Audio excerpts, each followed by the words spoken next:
welcome back to Gold's Garage. Today we're still working on the 1930 Model A. I want to show our viewers out there how to reskin a door. We're doing a skin from the bottom to the rib line here. Someone did a patch earlier down below here. You'll notice it's quite shabby how they've done it. It's full of Bondo fiberglass. The lines didn't line up nice. Even down here at the bottom, you can see that's all been filled with filler. Pretty shabby work. We're going to have a new bottom plate go on there. We've ordered that, so get rid of all that Bondo.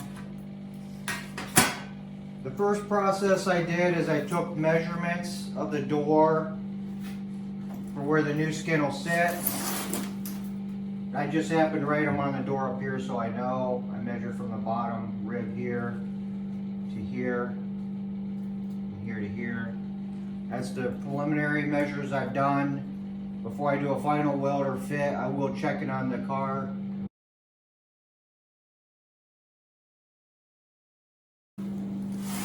Once you've done the measurements, the next thing you want to do is get your grinder out and start grinding this edge right off of the old skin.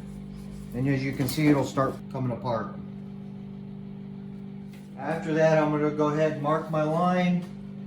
I'll get a cutoff wheel and cut just below that line, probably about 1/4 of an inch. So to give me a little bit of play to adjust metal work, do any trimming that may need trimmed.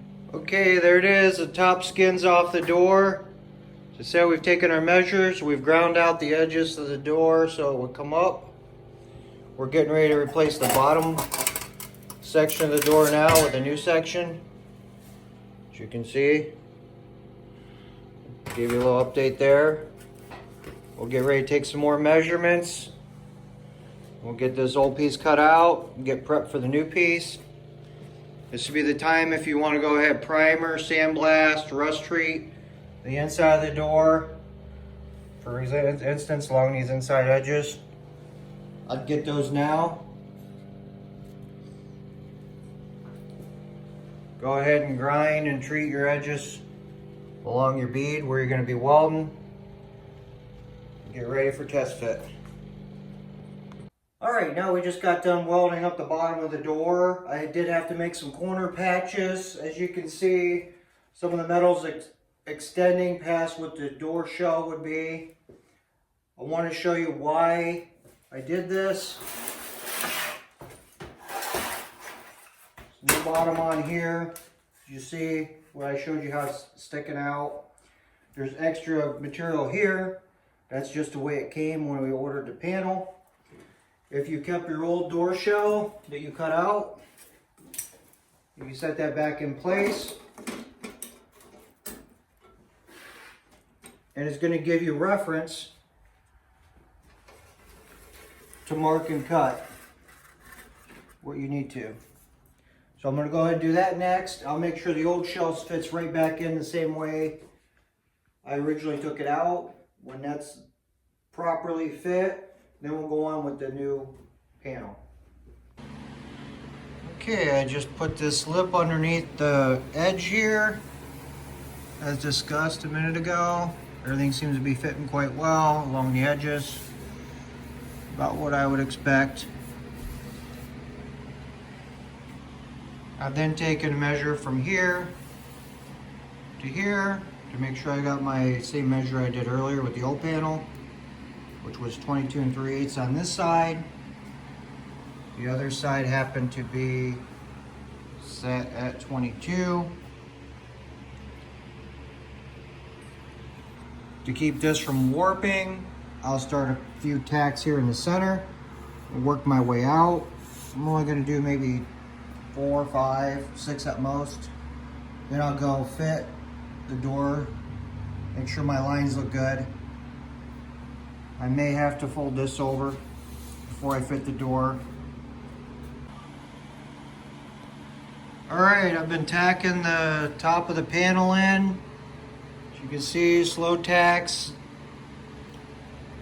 Going different areas with it so it doesn't get too hot and warm. And I've taken the sides here and I've slowly started tapping that in. It's a slow moving process. You can't just do it all at once, but you're slowly going to tap. Keep coming back and forth, up and down the sides, and it'll start rolling in for you. Done both sides already that way.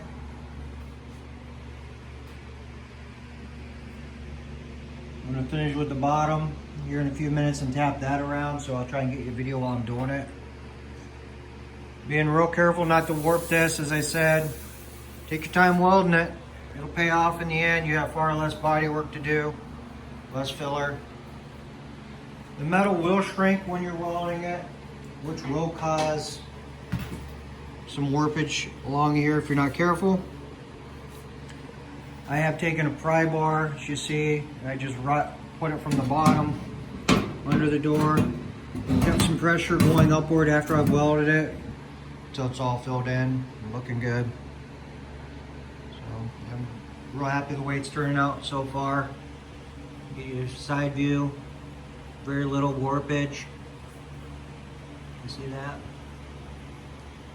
Haven't done any more welding to it from the last time that you saw it. I just ground my welds down. Just like when I told you transfer your heat in different spots, you're going to do that with your grinder too. Don't stay on one spot and grind too long, because that'll warp your panel as well. Take your time with it. Get a cup of coffee and relax while you're doing it. Don't rush through.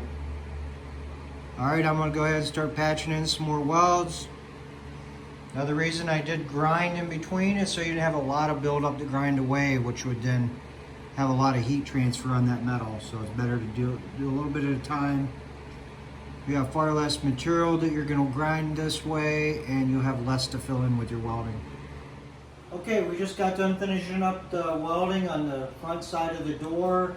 As I told you, I'd show you how I start wrapping some of the edges for the door skin. I showed you earlier how I slowly hammer them around. I'll do some tacks maybe to hold it in place, but that'll get seam sealed after.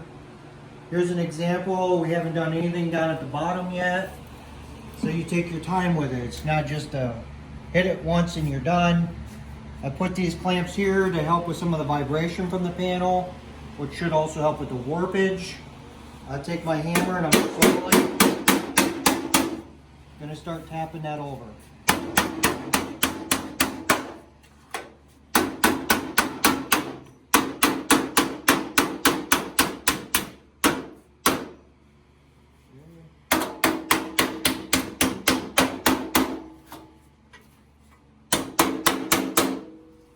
Once that starts folding over, it's going to create an edge that's already starting to hold that down. So you should be able to release your clamps. You can do this without the clamps. It's just going to bounce around a lot more on you. Now you can see this is where the original area was compared to what I've already been in. So I'll just catch those areas up.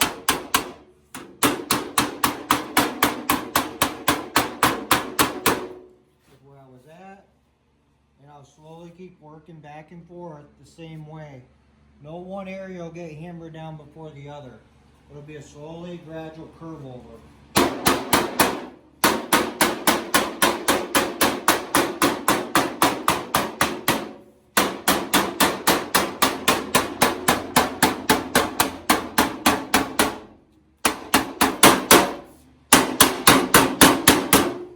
So you can see it's starting to come over almost 90 degrees already. Putting the blocks under the door just to help with some of the bounce, so I have a stronger hit on it. We're going to keep going with it, get it folded over closer, and then once we get to a certain point where it's really getting tighter, like this, then I take my hammer. You could use a dolly if you have a dolly. Just happens to have a flat end and a curve end contour. I'll lay that on the door.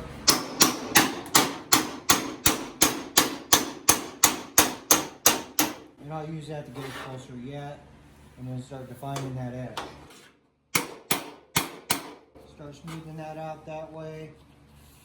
When you get into the body work stage of things, you can start getting your dolly and hammer out, using support from the other side if you need to make it smoother yet. overall, that's about it. We're going to go ahead and do a few tacks in the corners, maybe 2 or 3 down the sides. And then this side should be done. We'll get back to the other side. Alright, we just got done pre-fitting the door after reskinning it.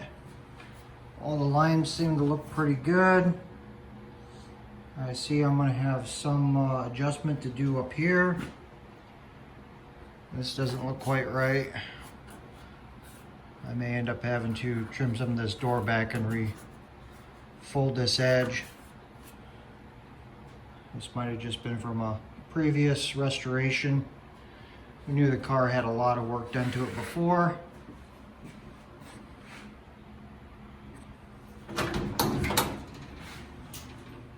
You can see I tacked the inside edges, grind them down so they'll be ready for seam sealer after we strip the door. We're going to go ahead and primer and paint the inside up real good to avoid any rust. And that's it for now. Thanks for watching Gold's Garage. Stay tuned for more videos of the 1930 Model A.